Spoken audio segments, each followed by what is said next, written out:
حبیب اعظمی کا آپ نے نام سنا ہوگا، بغداد کے رہنے والے مشہور مالدار شخص، مالدار تھے، لیکن مسئلہ کیا تھا؟ مسئلہ یہ تھا کہ سود پر کاروبار، سود کا کام، سود پر ہی لوگوں کو پیسے دینا اور سود پہ ہی لوگوں سے پیسے لینا، اس چیز کا کاروبار کرتے تھے۔ مسلمانوں، میرے عزیزوں، اگر آپ کے معاشرے میں اگر سود کی بلا ہے تو فوراً توبہ کر لو، کیونکہ یہ بہت خطرناک چیز ہے۔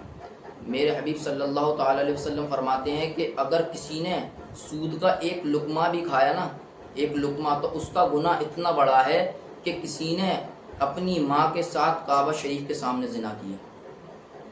اللہ اکبر، اتنا بڑا ایک لقمہ سود کا کھانے کا گناہ۔ یہ چٹ فنڈ کمپنیاں، یہ پیسہ ڈبل کرنے والی کمپنیاں مسلمانوں کو بہت پسند آتی ہیں۔ یہ چیزیں مسلمانوں کے محلے میں بہت جلدی کامیاب بھی ہوتی ہیں، اور جگہ کامیاب نہیں ہوتی اتنی، مسلمانوں کے محلے میں بہت جلدی کامیاب ہوتی ہیں کہ 1,00,000 روپے جمع کرو اور تم نوابوں کی طرح بیٹھے رہو، 10,000 روپے مہینہ تمہارے کھاتے میں تمہارے گھر پہ آتا رہے گا۔ یہ نہیں پتہ کہ پیسہ آ کیسے رہا ہے، وہ 10,000 آ کس طریقے سے رہا ہے۔ تمہارے گھر میں آنے والا ایک لقمہ بھی، تمہارے گھر میں آنے والا ایک سکہ بھی تمہاری تحقیق کے بغیر نہیں آنا چاہیے، تمہاری تحقیق کے بغیر ایک لقمہ، ایک سکہ بھی نہیں آنا چاہیے۔ بزرگوں نے فرمایا کہ ایک مشکوک، حرام کی بات نہیں کر رہا، مشکوک یعنی شک، کسی مال میں شک ہو، اس مال کو کھا لے اگر کوئی تو اس کی اولادیں بگڑ جاتی ہیں، اولادیں بد کردار ہو جاتی ہیں۔ بزرگان دین فرماتے ہیں کہ اولاد بدتمیز پیدا ہوتی ہے، اس کا بد عقیدہ پیدا ہوتی ہے، ایک شک والی۔ حرام تو بہت بڑی بات ہے۔ اب حبیب اعظمی سود کا کاروبار کرتے رہے۔ ایک دن کیا ہوا کہ اپنی بیوی کے لیے گوشت پکانے کے لیے لے کے آئے کہ اس کو پکاؤ۔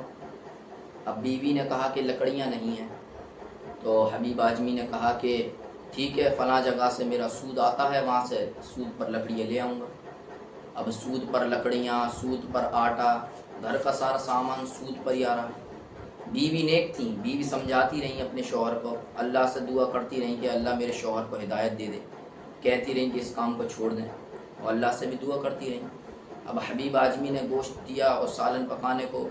اب اس ہانڈی میں سالن کو، مطلب گوشت کو پکانے کے لیے رکھا، اور دسترخوان پہ حبیب اعظمی انتظار کر رہے، تو ہانڈی اتار کر جب لے کر آئے اور ہانڈی کو جیسے ہی کھولا تو جب اس ہانڈی میں دیکھا تو اس میں خالی خون تھا، سالن اور کچھ نہیں، صرف خون تھا اس میں ہانڈی میں۔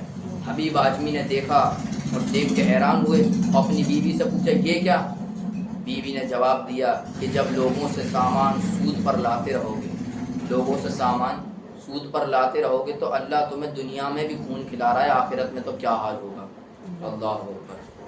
تو جب چیز یہ ہوئی تو ان کے دل پر یہ بات کا اثر ہوا، بات دل پر لگی، ڈر بھی گئے جب آنکھوں سے دیکھا کہ گوشت پک رہا ہے اور پکتے پکتے خون بن گیا۔ جب اس چیز کو دیکھا تو ڈر بھی گئے۔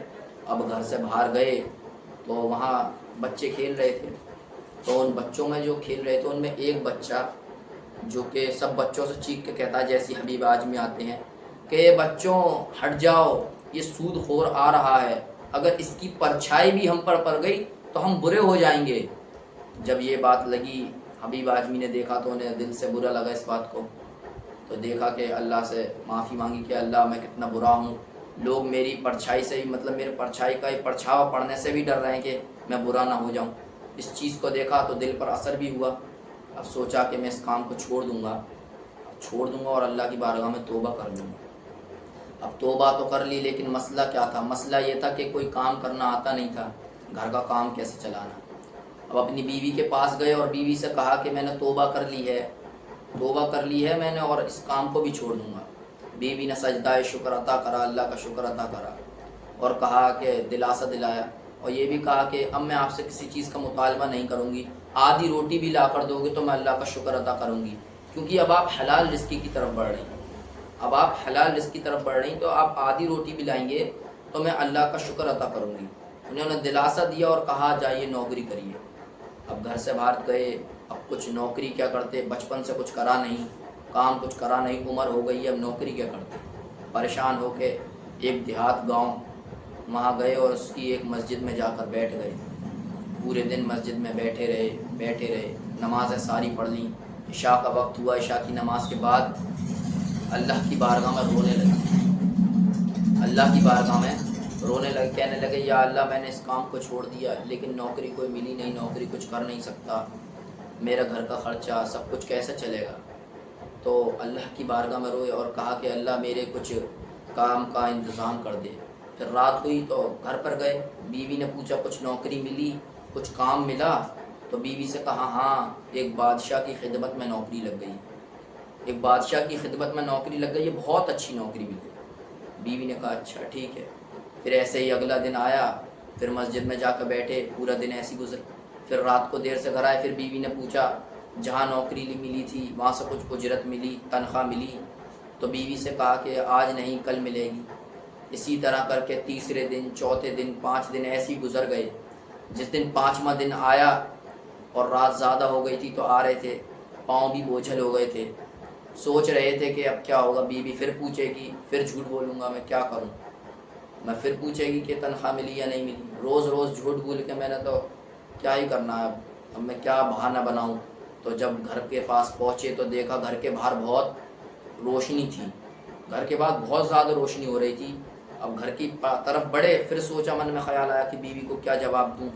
جیسے ہی گھر میں گئے تو دیکھا کہ دسترخوان پہ کئی قسم کے کھانے ہیں، ہر طریقے کے کھانے دسترخوان پہ لگے ہوئے ہیں۔ اس چیز کو حبیب اعظمی نے دیکھا اور حیران ہو گئے، سوچا کمانے کا کوئی ذریعہ نہیں، نوکری کچھ کر نہیں رہا، بیوی کے پاس بھی اتنا مال و دولت نہیں ہے کہ اتنی قسم کے کھانے ہوں۔